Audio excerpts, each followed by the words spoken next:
Don in London, hello. It's May 18th, 2009.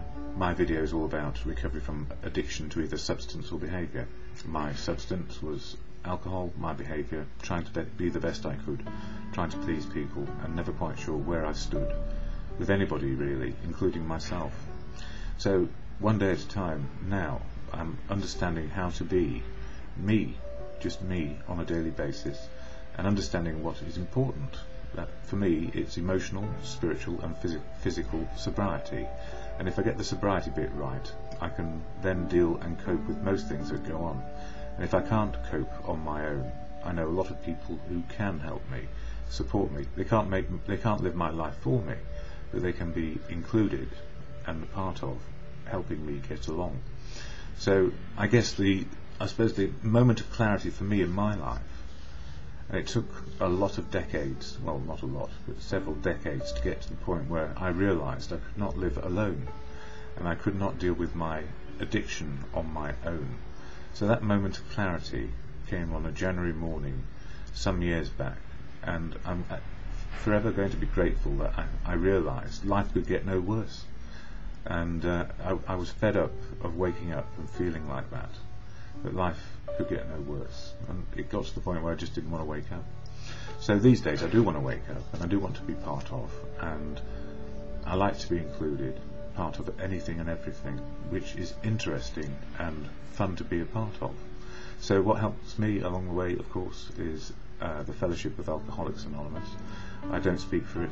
Every single person in AA is a single fellow with an outlook, unique and authentic to them, and their path is unique and authentic, and we need not worry about it being trampled on, because we are making our choices in the moment to how we live today.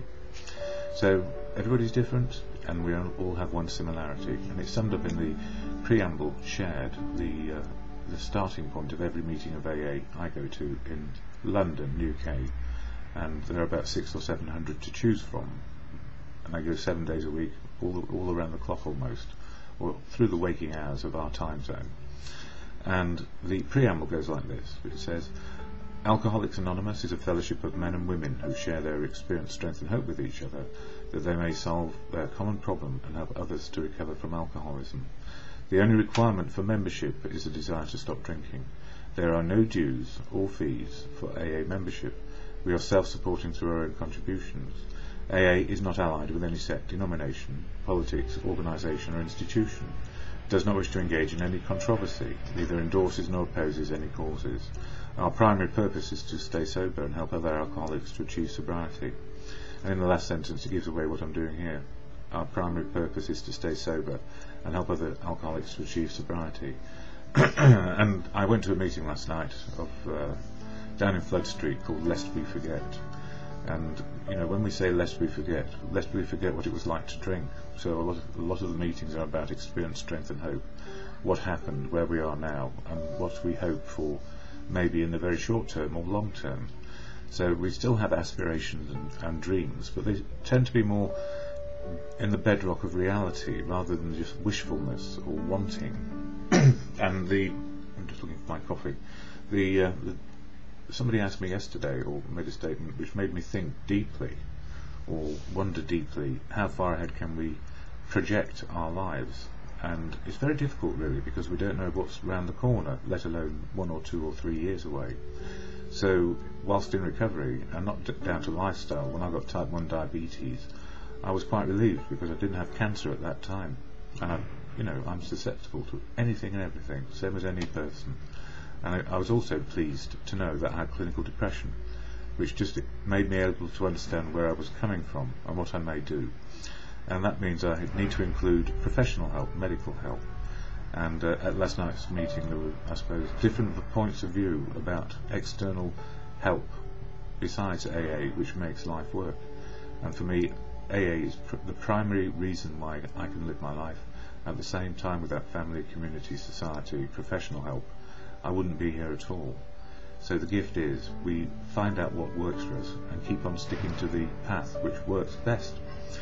We still make mistakes because that's part of life.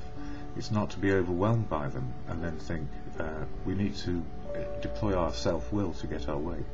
It's actually making good choices with what is going on around us, and then we can be guided. And if we are following a path to our dreams, then all too good. If we're not on the path, then we can reappraise and then decide what to do and when it's appropriate. So we have to live in what is, the reality of now. And here on YouTube, yes, I've been reading my books. I put them somewhere else. I share daily reflections, which is 1 page a day, and as Bill sees it, in this one, as many pages as you like, in order to get some serenity. And serenity is about knowing what we can do and what we can't do. No big rocket science. They say the fellowship program of 12 steps is quite simple, but the trouble is that we humans make it complicated because we keep on imposing our will on ourselves and others, and so we get cross, and it can cause psychosis in its worst manifestation. So I try to not be psychotic on a daily basis, whereas before, in my last drinking days, I knew I was killing myself, was urging myself on, and still not quite sure what to do. And that was a horrible place, and I don't want to forget it. And I guess other people don't either, because when we share experience, strength and hope, it's all about where we are now and how life is working or not working. So we share our stories, and we then get the wisdom from others in these meetings. And I'm glad I do. I've got lots of friends because of it, and people who will offer help even when I don't know them. So in this one, Daily Reflections, there's 12 months in a year, 12 steps of action. May is step 5 for me, which is about sharing the fearless moral inventory I wrote about my assets and liabilities with another human being, and my good conscience or God. And, again, in the brackets of God, I can still be an agnostic, atheist or a believer, depending on my luck, I suspect. But actually I'm very pragmatic. Spiritual is in the moment, seeing the truth of now.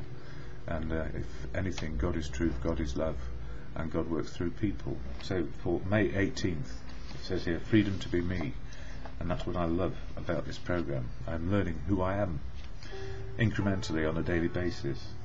Or I'm becoming me every day.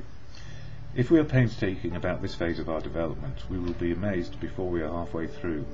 We are going to know a new freedom and a new happiness. And that comes from AA's Big Book, page 83, in the 3rd edition, probably. My first true freedom is the freedom not to have to take a drink today. If I truly want it, I will work. If I truly want it, sobriety that is, I will work the 12 steps, and the happiness of this freedom will come to me through the steps, sometimes quickly, sometimes slowly. Other freedoms will follow, and inventorying them is a new happiness. In other words, we acknowledge what we don't know and what we do know, what we can and cannot do. I had a new freedom today, the freedom to be me. I have the freedom to be the best me I've ever been. And some days it can feel a bit awkward and difficult, because type 1 diabetes is not easy to cope with, because it messes with the endocrine system and all the things which impact on our mood.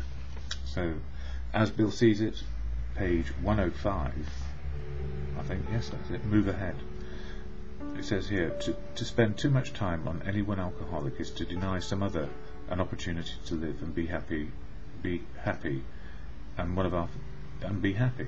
One of our fellowship failed entirely with his first half dozen prospects. He often says that if he had continued to work with them, he might have deprived many others who have since recovered of their chance. Our chief responsibility to the newcomer is an adequate presentation of the program. If he does nothing or argues, we do nothing but maintain our own sobriety. If he starts to move ahead, even a little, with an open mind, then we break our necks to help in every way we can. And the gift in there is realising that some people want it, some people don't want it. Some people want to do it their way, and that's perfectly right and proper. And some people, I don't know, there comes a point we have to lean on fellowship and not each other, or lean on one person and we could bring them down.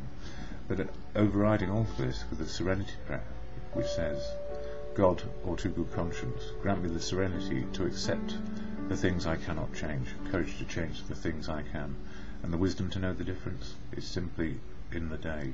And we are powerless mostly over people, places and things.